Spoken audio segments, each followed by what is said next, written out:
السلام علیکم دوستو، آج آپ کو بتاتا ہوں حضرت عبداللہ بن زید کا واقعہ۔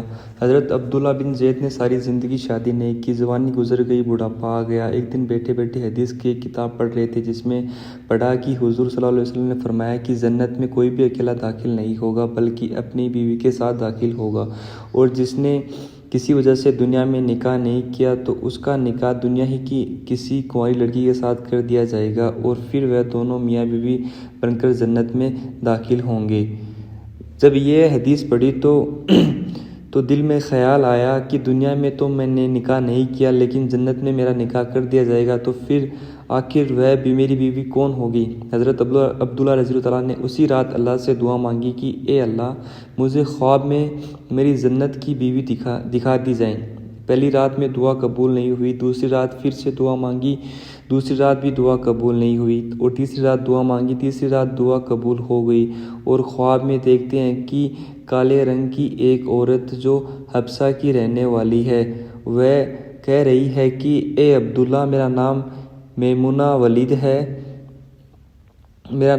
ولید ہے، میں بصرہ میں رہتی ہوں اور میں جنت میں تمہاری بیوی بنوں گی۔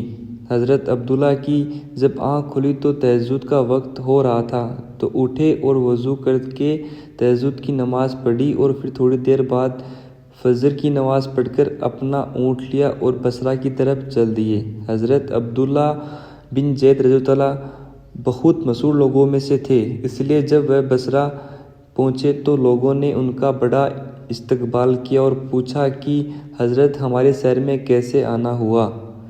تو حضرت عبداللہ نے فرمایا کہ میں ایک عورت کی تلاش میں آیا ہوں، اس کا نام میمونہ ولید ہے، میں اسی سے ملنا چاہتا ہوں۔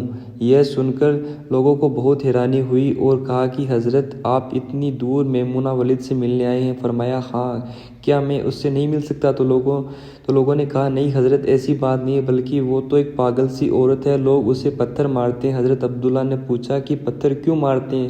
تو لوگوں نے بتایا کہ حضرت، وہ عورت عجیب حرکتیں کرتی ہے، اگر کسی کو پریشان ہو روتا دیکھ تو اس کے پاس کھڑے ہو کر ہنسنے لگتی ہے، اگر کسی کو ہنستا دیکھے تو اس کے پاس کھڑے ہو کر رونے لگتی ہے، وہ کچھ پیسے لے کر محلے والوں کی بکریاں چراتی ہے۔ آج بھی وہ جنگل کی طرف بکریاں چرانے گئی ہے اور شام کو عصر کی نماز کے بعد واپس آ جائے گی، آپ تب تک آرام فرمائیے۔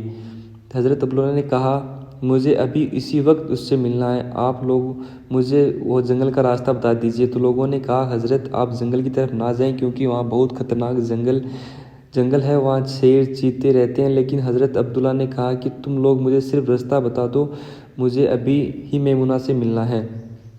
راستہ معلوم کر کے حضرت عبداللہ جنگل کی طرف چل دیے۔ حضرت عبداللہ فرماتے ہیں کہ حقیقت میں یہ جنگل بہت ہی خوفناک تھا، قدم قدم پر خونخوار جانور ملتے تھے۔ میں تو حیران تھا کہ اس عورت کی بکریاں کو ان جانوروں نے ابھی تک کھایا کیوں نہیں۔ اس جنگل میں اتنے بہت سے خونخوار جانور ہیں کہ اگر وہ سب مل کر ایک ساتھ اس عورت کی بکریاں پر حملہ کر دیں تو وہ بیچاری اکیلی عورت اس گھنے جنگل میں کیا کر پائے گی؟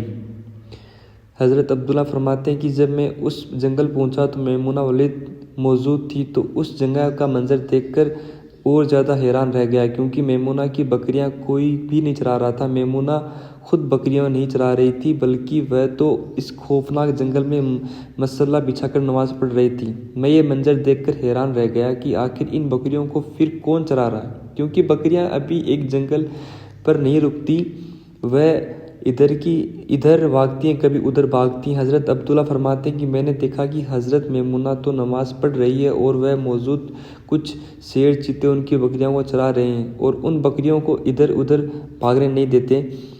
وہ منظر دیکھ کر میں تو حیران ہو گیا کہ آخر شیر چیتے اور بکریوں میں دوستی کیسے ہو گئی۔ شیر چیتے تو بکریوں کو دیکھتے ہی چیر پھاڑ کر کھا جاتے ہیں، لیکن آج یہاں کا منظر تو بالکل الگ تھا۔ اتنی دیر میں حضرت میمونہ نے نماز سے سلام پھیرا اور میری طرف دیکھتے ہوئے کہا اے عبداللہ، ہمارا وعدہ تو جنت میں ملنے کا تھا، تم یہاں دنیا میں مجھ سے ملنے کیوں آئے ہو؟ حضرت عبداللہ فرماتے ہیں کہ یہ سن کر مجھے اور زیادہ تعجب ہوا کہ میمونہ کے ساتھ میری یہ پہلی ملاقات تھی، تو آخر اس نے میرا نام کیسے معلوم ہوا؟ میں نے حضرت میمونہ سے پوچھا کہ آخر تمہیں میرا نام کیسے معلوم ہوا؟ تو انہوں نے فرمایا کہ یہ عبداللہ، جس رب نے تمہیں رات میں میرے بارے میں بتایا تھا، اسی رب نے مجھے بھی رات میں تمہارے بارے میں بتایا تھا کہ تم جنت میں میرے شوہر بنو گے۔ پھر میں نے حضرت میمونہ سے پوچھا کہ آخر یہ تو بتاؤ کہ ان شیر، چیتے اور بکریوں میں دوستی کیسے ہو گئی؟ شیر چیتے تو بکریوں کو بہت بڑے دشمن ہیں اور انہیں دیکھتے ہی چیر پھاڑ کر کھا جاتے ہیں، لیکن یہاں کا منظر تو بالکل الگ ہے کہ یہ شیر چیتے ان بکریوں کا خیال رکھتے ہوئے ہیں۔ جب حضرت میمونہ نے فرمایا، اے عبداللہ، جب سے میں نے اپنے اللہ سے دوستی بنا لی ہے، تب سے ان شیر چیتے نے میری بکریوں سے دوستی بنا لی ہے، اور اب میں یہ بکریاں کو کوئی نقصان نہیں پہنچاتا۔